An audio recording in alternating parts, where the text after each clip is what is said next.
გაშიშვლების უკანონო პრაქტიკა მოხდა ეუთოს მოსკოვის მექანიზმის ანგარიშში, სადაც დაზარალებულები ყვებოდნენ რა ხდება მაშინ, როდესაც სამართალდამცავები აკავებენ და მიჰყავთ დროებითი მოთავსების იზოლატორში. რამდენად დამამცირებელი და არაადამიანური მოპყრობის მსხვერპლი არიან, მაშინ როცა სამართალდამცავებს შესაძლოა მიაწოდონ ინფორმაცია ჯანმრთელობის პრობლემასთან დაკავშირებით, ისინი არ ითვალისწინებენ და ხდება დაკავების შემდეგ შესახლების დროს მოქალაქეების სრული გაშიშვლება. ამ პრაქტიკაზე საუბრობს ასევე საერთაშორისო გამჭვირვალობა საქართველოს, სადაც თავმოყრილია ღია წყაროებში და საჯარო დაფიქსირებული განცხადებები მოქალაქეების მხრიდან, ვინც მოხვდნენ დროებითი მოთავსების იზოლატორში და მოხდა მათი გაშიშვლება. ამბობენ, რომ ეს ყველაფერი არის უკანონო და საერთაშორისო პრაქტიკის საწინააღმდეგო იმის მიუხედავად, რომ საქართველოში არსებობს კანონი, რომელიც არეგულირებს, რომ როგორ უნდა მოხდეს შემოწმება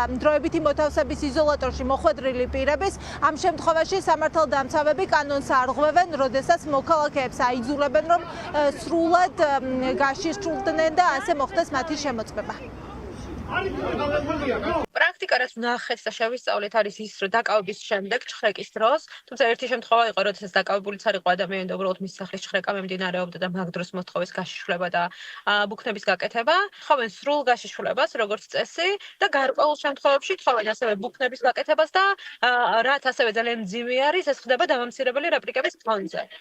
ჩვენ შევისწავლეთ საერთაშორისო პრაქტიკას მათ შორის ამ მიმართულებით, ასევე ჩვენივე ადგილობრივი კანონმდებლობა და ორივე მათგანი ამბობს ერთხმად, რომ სხეულის სრული გაშიშვლების მოთხოვნა არის უკანონო, თუ კი საჭიროება და დასაბუთებული ვარაუდი არსებობს რაიმე საფრთხის, ასეთ შემთხვევაში უნდა მოხდეს ეტაპობრივი გაშიშვლება, ეტაპობრივი მოთხოვნა კონკრეტული ზონების გაშიშვლების. არაერთი ადამიანი საუბრობ და არაერთ დროს დაკავებული, სხვადასხვა დროს დაკავებული ადამიანები, დავინახეთ ეს როგორც სისტემური პრობლემა და ამ სისტემური პრობლემა მდგომარეობდა იმაში, რომ მიზანი არ იყო უსაფრთხოების უზრუნველყოფა, მიზანი იყო ადამიანის ღირსების შელახვა. სამწუხაროდ ქართული სახელმწიფო ისევე როგორც დანარჩენ რეპრესიულ მექანიზმებს გაშიშვლებასაც იყენებს ადამიანის უფლებათა შერახვის სისტემური პრაქტიკის ნაწილად. ესეთი შემთხვევა, რომელზეც საჯაროდ იყო საუბარი, იყო მათ შორის ელენე ხოშტარიას შემთხვევა, როდესაც ის გაზაფხულზე 28-მად დააკავეს ადმინისტრაციული წესით და შემდგომ დროებითი მოთავსების იზოლატორში იძულებით სრულად გააშიშვლეს